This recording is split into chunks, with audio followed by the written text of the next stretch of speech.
Bonjour, je vous retrouve aujourd'hui pour une nouvelle vidéo, les essentiels sur les croyances, les conditionnements et tout ce qui nous enferme, puisque dans ce chemin d'évolution qui est finalement la dissolution de notre personnage, ou en tout cas l'identification de notre personnage au profit de notre vraie nature, de notre essence, eh bien les croyances font partie des bagages dont nous avons à nous délester en fait. Alors qu'est-ce que c'est qu'une croyance? Une croyance, c'est une histoire que l'on se raconte, c'est tout simple, et que l'on tient évidemment pour une vérité, la vérité, notre vérité. On pourrait dire aussi que ça peut s'apparenter à une conviction d'une certaine façon. Alors il y a les croyances personnelles qui sont fondées sur nos expériences, notre vécu, euh, dont on a tiré une conclusion, et cette conclusion on en a fait effectivement une vérité, notre vérité. Il y a aussi toutes les croyances dont on a hérité, culturelles, familiales, et puis il y a les croyances qui sont plus de l'ordre... j'allais dire aussi et surtout collectif, de l'inconscient collectif, des égrégores, des sortes de cloud gigantesques, de champs magnétiques, énergétiques, en tout cas alimentés par nos pensées, par nos émotions aussi. Nous les nourrissons autant que nous en sommes imprégnés en retour de ces égrégores, euh, puisque finalement ces énergies, elles sont constitutives de notre monde de la dualité, de notre monde de la dualité terrestre et de la distorsion qui, à un moment donné, a été engendrée. Donc les croyances et les égrégores attachés sont des programmations que je nomme, moi, involutives. C'est-à-dire qu'elles sont un frein à l'expansion de conscience. Elles nous font regarder la vie à travers certains filtres. Et ces programmations, pour certaines particulièrement involutives, impactent notre vibration dans sa lumineuse expression. Nous venons en incarnation manifester notre signature vibratoire, certaines spécificités en particulier, ce que moi je nomme notre signature vibratoire. Imaginez une pièce avec deux faces, une face lumineuse et une face en disharmonie, en distorsion. Et donc c'est vrai que ces programmations qui sont particulièrement involutives pour certaines vont renverser d'une certaine façon toute ou partie de notre signature vibratoire, donc de cette fameuse pièce de monnaie, vont la faire basculer selon effectivement l'importance de ces programmations dans quelque chose qui est moins en harmonie par rapport à notre signature originelle et à ce que nous portons et ce que nous sommes censés déployer. Donc en plus de nous faire regarder la vie à travers certains filtres. Les croyances, elles conditionnent, vous le savez bien, elles enferment, elles divisent, elles segmentent, elles excluent, bref, elles sont un outil fantastique pour l'ego.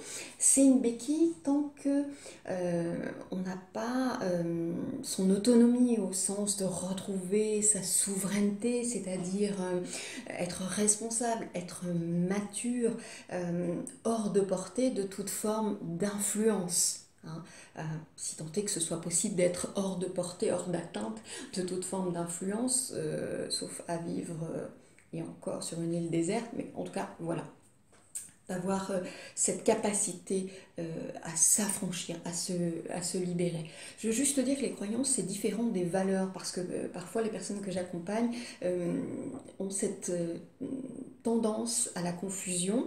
Les valeurs, c'est des choses comme l'amour, la liberté, ça n'a, vous le voyez bien, pas grand-chose à voir avec des croyances, qui sont, là je parle de croyances limitantes. Donc en se libérant de ces croyances, on se libère soi, on cesse de nourrir ces égrégores dont je parlais à un instant, qui sont des systèmes d'enfermement, on va dire les choses, soyons très clairs. Et donc le mouvement de libération, mais j'insiste là-dessus, n'est pas de passer d'une croyance à une autre croyance, tout aussi enfermante, d'un système de conditionnement à un autre système de conditionnement, d'enfermement. Par exemple, de passer à un dogme matérialiste pour passer à un dogme spirituel qui serait un nouvel enfermement, avec des choses très figées, des rituels, un vocabulaire, de l'entre-soi d'initié, etc. Quelque chose qui continuerait d'exclure et de nous maintenir dans une forme de conditionnement et d'enfermement. J'ai déjà parlé de ça dans d'autres vidéos sur l'éveil, la spiritualité incarnée, etc. Donc c'est vraiment un mouvement d'ouverture, de laisser aller aussi. Alors c'est vrai que ces croyances, travailler sur ces croyances, il y a différentes façons de le faire. Euh, Pendant très longtemps, on les a travaillées de manière intellectuelle, de manière mentale, ce qui peut être effectivement un chemin. C'est un chemin laborieux. C'est encore possible, je le propose à l'intérieur de certains de mes programmes. Simplement, c'est vrai qu'aujourd'hui, on va vers autre chose, et ça, c'est très présent de plus en plus dans tout le travail d'accompagnement que je peux faire. C'est les énergies, elles nous portent à nous libérer sans passer par toute une revue de détails intellectuels, mentaux de nos croyances, hein, de vraiment laisser aller, de permettre la dissolution en fait, hein, et puis on est très porté énergétiquement par tout ça. Donc abandonnons-nous, vraiment soyons dans cet abandon complet à laisser partir ça. Ça fait partie du chemin d'évolution en vérité. Euh, je prends un exemple concret qui me vient, parce qu'il y a des croyances de partout. En vérité, prenez par exemple l'exemple de l'alimentation. Je disais il y a un instant passé d'un système de croyance à un autre système de croyance. On a vu apparaître des nouveaux modes d'alimentation, en tout cas plus présents, du végétalisme, etc. Euh, Ces nouvelles pratiques, en réalité, chaque mode de consommation peut prétendre à avoir des bonnes raisons. Je dis bonnes raisons entre guillemets.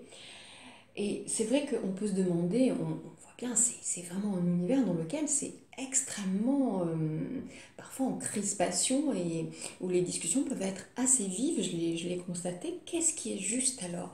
J'ai envie de dire que dans ce cas, c'est pas de répondre à une mode qui ferait plaisir à notre personnage, hein, finalement, ou à une logique qui, là, pour le coup, ferait plaisir à notre mental.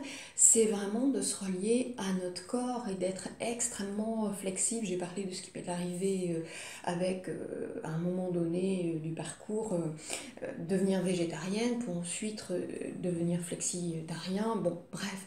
Et c'est de ne pas se figer dans quelque chose qui serait permanent et qui serait jusque boutiste d'une certaine façon, hein. C'est vraiment de répondre à l'appel de notre corps, c'est là que réside la vérité, hein. Vraiment. Donc la clé, pour en revenir plus précisément à ces histoires de croyances après cet aparté sur l'alimentation, la clé c'est évidemment le discernement. Vous l'attendiez ce mot-là, c'est la prise de conscience. Le discernement, non pas celui mental, intellectuel, mais bien celui du cœur, ces fameuses 2-3 secondes au départ initial, dans lesquelles on sent ce qui est juste résonnant, vibrant pour nous, ce qui est voilà, de l'ordre de vrai pour nous, hein, ce qui sonne profondément juste et vrai. C'est la seule jauge, notamment face à toutes ces informations qui sont extrêmement nombreuses aujourd'hui, qui circulent et déferlent de partout. Discerner, ça ne veut pas dire juger, c'est entrer en lucidité, en conscience, c'est se connecter à cet espace intérieur de sagesse. La sagesse, ce n'est pas une accumulation de savoir, c'est vraiment cet espace de conscience supérieure, hein. C'est là vraiment que la clé réside, et assurément cette clé elle est dans le cœur. Donc conscience, lucidité, responsabilité, amour, ce sont toujours finalement les ingrédients de l'évolution personnelle, de l'évolution spirituelle, du chemin d'évolution tout simplement. Voilà pour cette vidéo sur les croyances, et je vous dis à très bientôt dans une nouvelle vidéo, les essentiels.